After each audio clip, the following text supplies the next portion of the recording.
Good afternoon, ladies and gentlemen, and welcome to the Daily Friend Show. I'm your host, Nicholas Lorimer, and today I'm joined by Mr. Michael Morris in Cape Town. Michael, how are you doing? Very well, thank you indeed. Thanks, Nick. I am very good, thank you. And of course, Mr. Marius Roodt, who is still in the fair UK. Morris, how are you doing? Not too bad. It's raining now, which is actually a bit annoying because there's a test match between South Africa and England starts tomorrow in London. So it's not great, but yeah. Yes, I was just remarking before the show that I can't believe the English invented a sports game which can't be played during the rain. But anyway, so just before we get into it, just a reminder, we are looking at sometime in the near future, probably before the end of the year or going into next year, doing some events around the country that is speaking to your community, speaking to you guys about in person, about what's going on in the country, what we think is going to happen, and getting your thoughts and views on that kind of stuff. So if you want the IRR to come to your community, you can email events@irr.org.za. Just updated the email very slightly. It all still goes to the same place, though. And yeah, if you'd like to get in touch with us, events@irr.org.za. And we can look up setting up a speaking event at some time in the future around about where you live. Anyway, apart from that, let us get into the news stories of today. Before I get to our proper news stories, I do want to mention that we talked about some of the hopeful signs recently in the Kenyan election. I think it was last week. And unfortunately, a whole bunch of stuff has gone wrong in that election, and no one quite knows how it's going to go yet. It was very narrowly fought. Ruto was declared the winner, but a large number of the electoral commissioners did not sign off on the results. So Kenya is probably going to be mired in legal challenges and electoral discomfort and protests for a while, but hopefully they can resolve it peacefully. Anyway, our first story, and this is a bit of a double-barreled one, it's something that Michael noticed, sort of strange juxtaposition. So COSATU, the country's biggest trade union federation, has said that it will stage a national strike against the rising costs of living, fuel costs, and load shedding next week, starting on the 24th of August. And this comes just a week after COSATU's rival SAFTU, the South African Federation of Trade Unions, said that it would be embarking on a national shutdown against the rising costs of living affecting the working class on the same day. COSATU said the national strike is in response to ongoing load-shedding, fuel price hikes, escalating food prices. The socio-economic strike also represents a pushback and a response by workers to the ongoing class warfare directed at them by both public and private sector employers. There's quite a lot of militant stuff there, and SAFTU was sort of similarly aggro. They said at the current moment, the mobilization is for a general stay away from workplaces and other activities of economic life. And in that regard, we would be guided by the extended steering committee of the Working Class Summit as to whether we'll identify a particular place where we should convene or not. We'll update the public and the working class at large as far as those developments are concerned. These guys are all just so desperate to have been in the 1917 October Revolution, but that's neither here nor there. Michael, and you noticed that this came at exactly the same time that I believe she's the Speaker of Parliament, Mpisa Nkukula, has apparently her office has spent 1.5 million rand on buying a number of new BMWs and resurfacing their car fleet, buying a whole bunch of new cars. They have bought these two new BMWs after only 2 years ago, during the lockdown when there was almost no driving, having bought 2.8 million rands worth of cars. This is at the same time that Parliament is at least sort of hybrid right now, where some of it is in, I think, the Cape Town City Hall is the temporary location of Parliament because, of course, Parliament burned down. And the rest of it is held virtually on online platforms. And so you don't even need to drive that much. The Speaker's office said, no, this is nothing to worry about. There was a safety concern that some of the previous vehicles bought were too vulnerable to hijacking, and so we're replacing them with new cars. And they won't be exclusively for the Speaker's use. They'll belong to Parliament. Anyway, this was unsurprisingly harshly criticized by both the DA, whose Chief Whip, Siviwe, said that this was deeply concerning and a waste of money, and COSATU, who also attacked it. Michael, what do you make of all this? It's a strange, it's sort of upside down, topsy-turvy world. And what strikes me is that the union is protesting against, I suppose, the employers, and kind of there's a sort of a reference to government there, but the ANC, their allies, are not mentioned once as somehow being part of the problem here. Yeah, indeed. I mean, tangentially, just when I was looking at this in the half an hour ago, I was reminded how, as a journalist, it occurred to me after years of writing stories about politicians and governments and so on, that it's actually relatively easy to contrast any two items of public spending.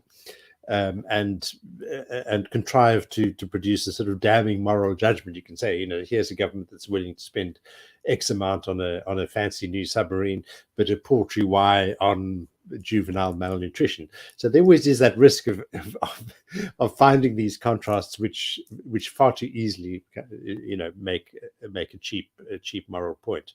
And while I was thinking of that, there is nevertheless a very rare alternative, and the example that I was thinking of was Mary Burton, the Black Sash stalwart and one of the members of the Truth and Reconciliation Commission, who very famously, when she was made a commissioner, and I think they were given, the TRC commissioners were actually given judges' salaries at the time. She gave a portion of her salary to the Black Sash, and refused to have the car. And she joked at some point that she would be the person, the South African, who would be buried, and on her tombstone would be said, she refused her official car. And yeah, I mean, that's, it's so rare that we have this very quite ordinary modesty when it comes to government spending on things like motor cars, in a society where there are lots of very poor people and a very great want. So in a sense, one can understand the anger among the toiling masses, and yet equally the toiling masses. Now you sound like an October revolutionary, Michael. Yeah. Dementia, I meant it partly ironically, but so I mean, one understands that. But as you suggested, this is rhetoric from 1917, and it just doesn't work in 2022. We all need the economy to function like a normal, like a modern globally connected economic system. And surely the unions by now could come up with a different way of engaging with the kinds of problems that affect us all.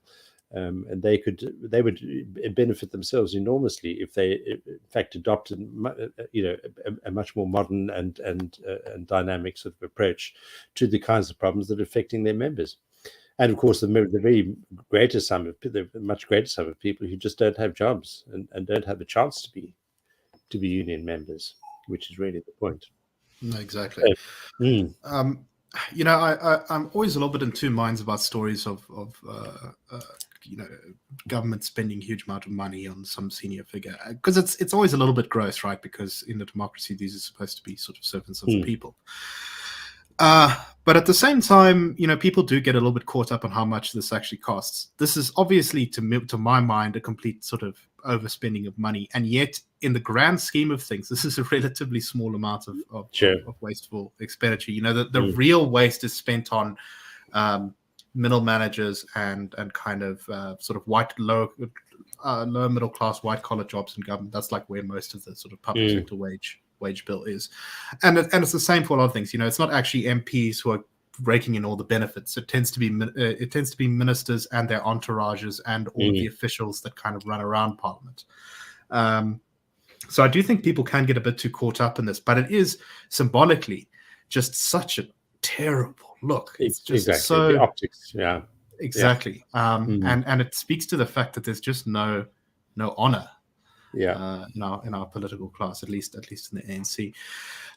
Marius, as for the strike, I mean, I forgive me for being cynical here, but I see something of this kind of almost being a bit of a distraction. It's like COSATU playing this usual game it does of pretending to be outside and inside the ANC at the same time.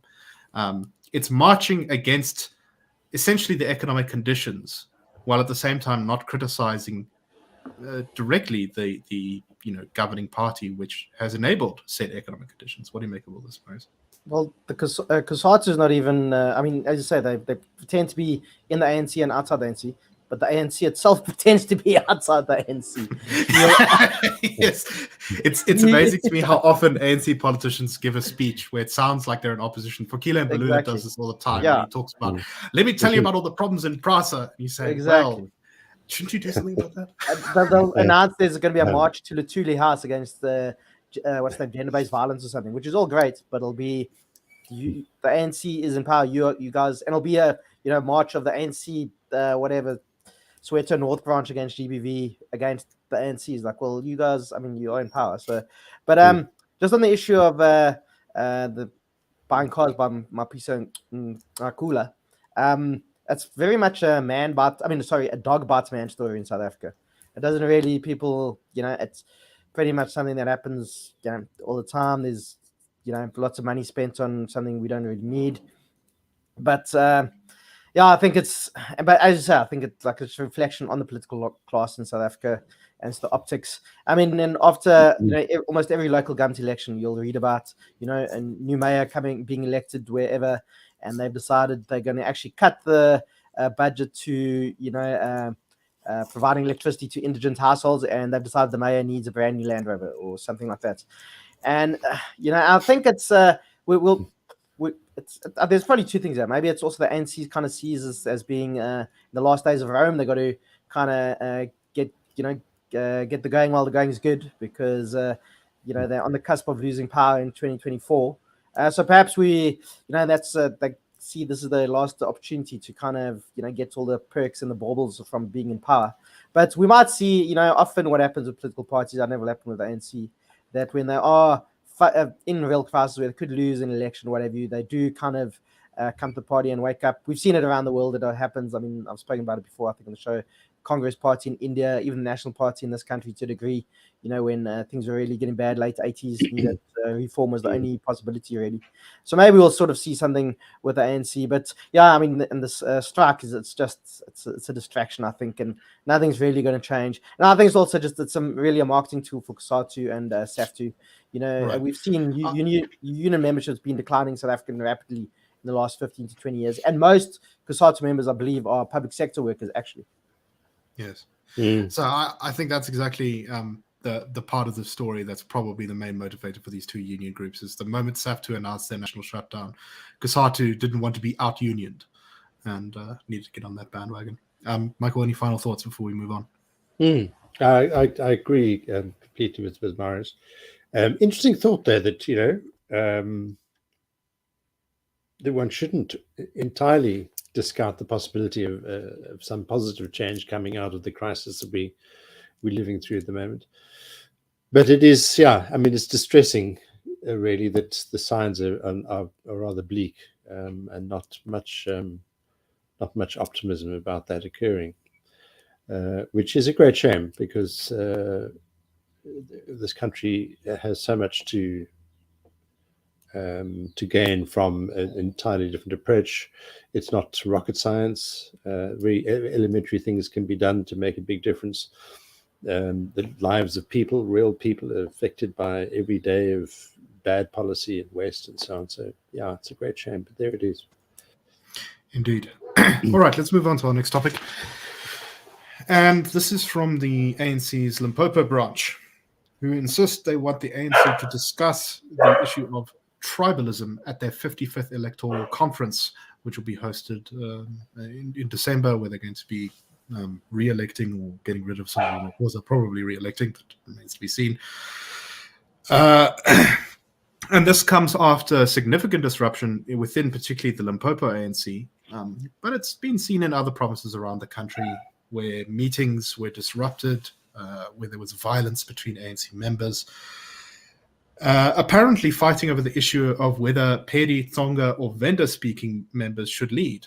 and there has been, I know, some discomfort in some areas where there's a vendor majority. They say that Pedis must be in the leadership structures. All of the official structures of the ANC have very strongly condemned this, of course. They've said we are opposed to tribal politics. We go against any form of narrative which suggests that one has to belong to particular tribal lines to be at the helm or in leadership positions. I wish they'd apply the same to race, but anyway. So, yeah, it's an issue. Tribalism is a funny issue in South Africa in that it's an issue that's very widely, it's a problem that's very widely experienced, I think, by a lot of South Africans. I know, for example, a DA politician, he was Songa, but he was looked down upon and discriminated against by branch members in Soweto who kind of treated him as an underdog, called him sort of rural Shangaan who didn't have any right to tell them what to do. And yet, I get the sense that a lot of the commentariat is not really comfortable talking about this topic, partly because I think a lot of white lefties are very scared to talk about something that's seen as, a quote unquote inter-black issue or a cultural issue or something like that, and they don't want to put a foot wrong or be accused of being racist. This issue does sometimes come up from time to time, particularly on social media. We see discussions about tribalism. But yeah, I don't know. Michael, do you agree with me that you think it's an under-discussed topic? And if so, what should we do about it? Yeah, I think very much so. I mean, partly what I was just thinking of is, how exactly is tribalism defined? And we were chatting a little bit before the show began about my sort of sense that identity politics has increasingly taken on the character of a kind of tribal identity, this great sense of belonging, this great importance, or the emphasis that is given to where you fit in, and right. There's no real intellectual distinction between race as a sort of organizing identity group and tribe as an organizing identity group. Yeah.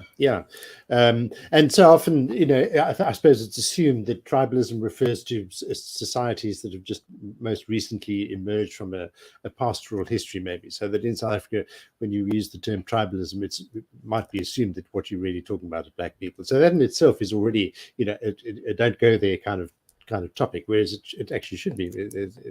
We should be able to talk about whether within the Afrikaans speaking community there's this distinction between the Kaapse language group of the Cape Flats, just a couple of kilometers from where I live, and the an Afrikaans community living in Pretoria. So I mean, all these things are actually very interesting. But it is, So I mean, it is, I think, mainly seen as an issue that affects black people, and I don't really think it is. And two things that, I think your point is the scope for rationality and candor and a reasonable debate in society about who we are and where we're going. It must depend on our being able to talk about these things. But two things that highlighted this kind of broader sense of tribalism for me is Ivo Fechter's very good piece this morning. If you haven't read it, do read it in the Daily Friend. He demolishes apartheid apologists of today, and increasingly we see people crawling out of the woodwork and suggesting that in fact the National Party was right and that democracy was a disaster. And in this sense, we see this is kind of more or less tribal view of African people. They can't govern would be a typical trope. But the other example to me was an ironic one, and that is the story. I don't know if people have seen it, about the suspended teacher at a school. I just need to look it up, at Fred Norman Senior Secondary.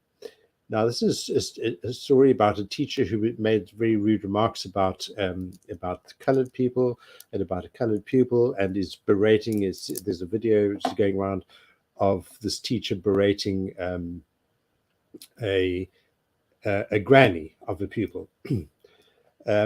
But in none of the stories that I have found, and I've looked at quite a few, none of the stories actually tell us that the teacher is black. It's obvious from the video, but nobody will go there. We won't talk about it. You imagine if this teacher was white, there'd be a huge hoo-ha. That was the thing I'd actually been trying to work out. Every time I read those stories, I was like, curious that this is obviously a racist incident, right? Yes, a teacher just exactly. attacking people for their race, and yet no one mentioned race whatsoever in the thing. Not getting together, yeah. And I think this is all part of exactly what we're talking about. It is, it's a problem. We need to talk about it. We need to be open about it. And whether it's, vendor speakers or people of different skin colors or people of different sexual orientations, our argument, which we make routinely, is let's acknowledge all these different things and be able to have a candid and respectful conversation about them. Yeah. Morris, is a sort of, and I wonder if it seems to me that tribalism is kind of sneaking back into the public discussion as a thing that some people are worried about as re-emerging. And I've even seen strange things from, you'd think a kind of anti-tribalist group, because like the EFF, right? The EFF is in many ways anti-tribalist because they say, no, we aren't Tsonga, Pedi, Zulu, whatever. We're all black and we're against the whites. They play that kind of identity politics. So you'd expect them to be opposed to this sort of stuff. But I remember Julius Malema made some comments a while ago about how it wasn't just that we didn't want too many foreigners working in South Africa. It's also that we wanted to make sure there weren't too many Zulus working in Limpopo or too many Pedis working in KZN.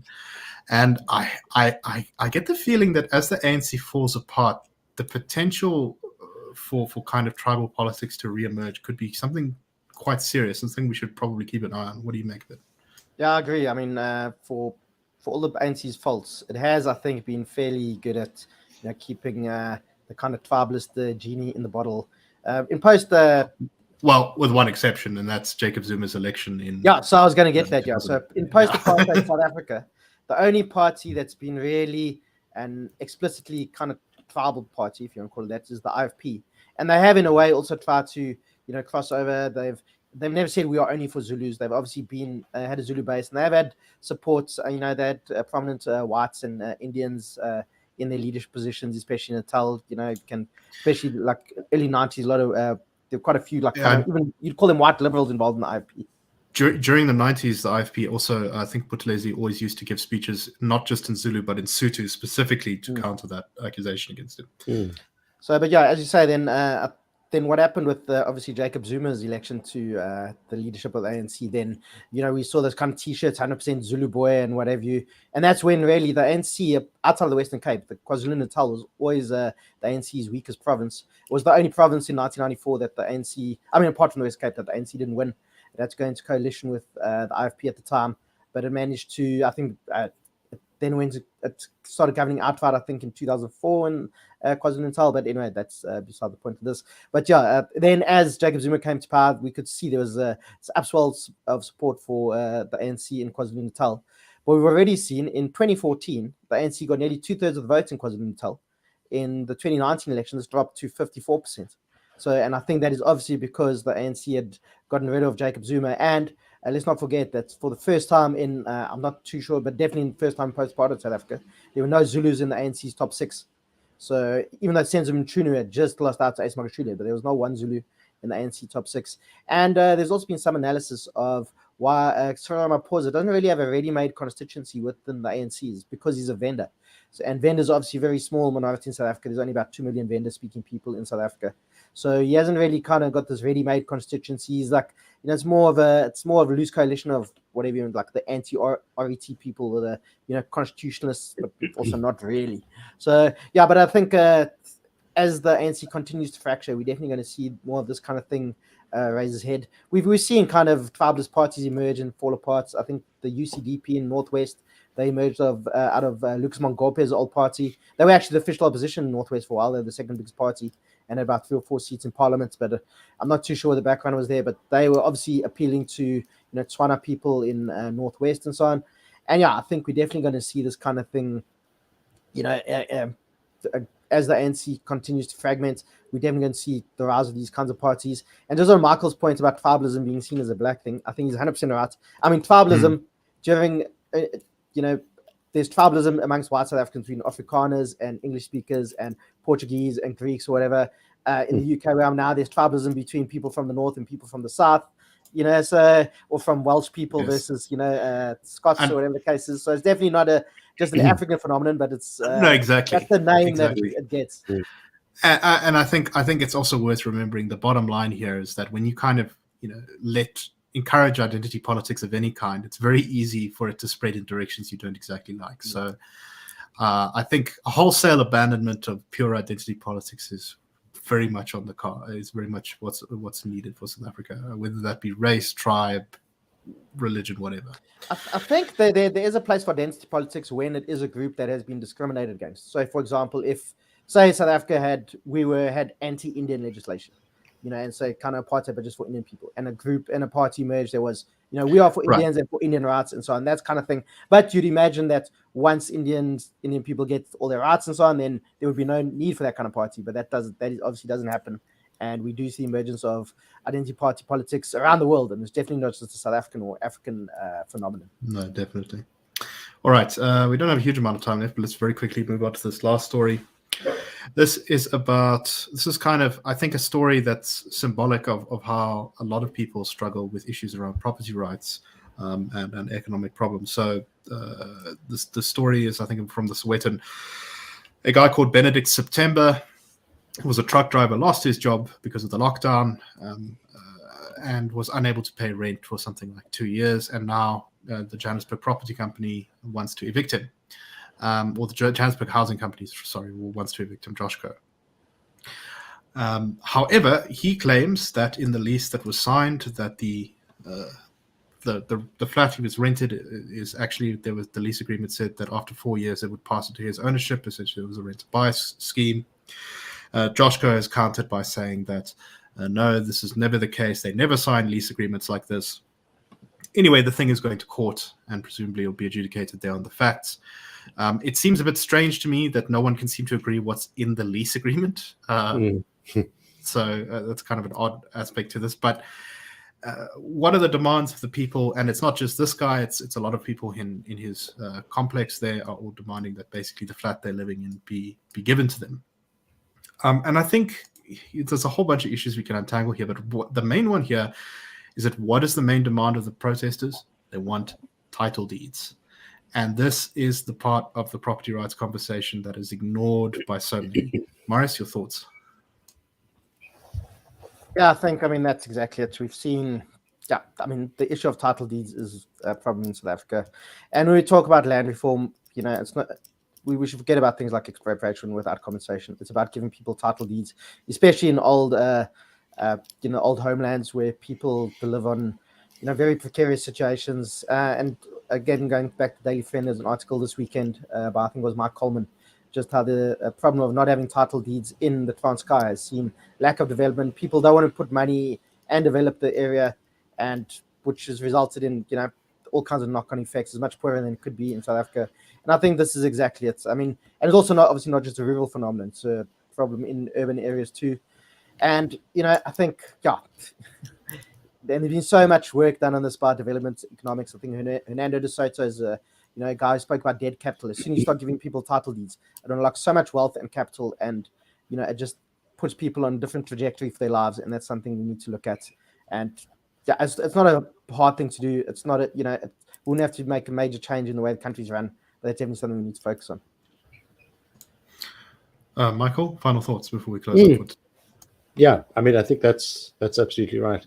If you think of the one key difference between the relatively small middle class in South Africa and the vast majority of people who are poor and battling, and after all these years still struggling to find a stake in the economy or have their a sense of belonging here and well-being, it is that the middle class has assets, and those assets will from or reside in property rights. It's really quite simple, and it's not very difficult actually to get that ball rolling if you have the will to administer it properly, get it rolled out, and pass policy that actually favors that process. Right. So in conclusion, property rights good, more title deeds, please. that would solve so many problems, and real ones too, not these kind of ones that government says when it does land reform. It gives you permission to occupy, unless, maybe you do something that we don't think is correct with the land. In that case, we can kick you off. So it's not really yours anyway, it's ours. And just a reminder that the EFF's national platform believes that the number of black property owners in South Africa should be 0, because they say that all property should be owned by the state. That's something to think about. Anyway, that aside, let us close up for today because we are out of time. Thank you very much for listening. We hope that you had a thoughtful time. And we'll see you tomorrow on the Daily Fringe Show. Cheers, everyone.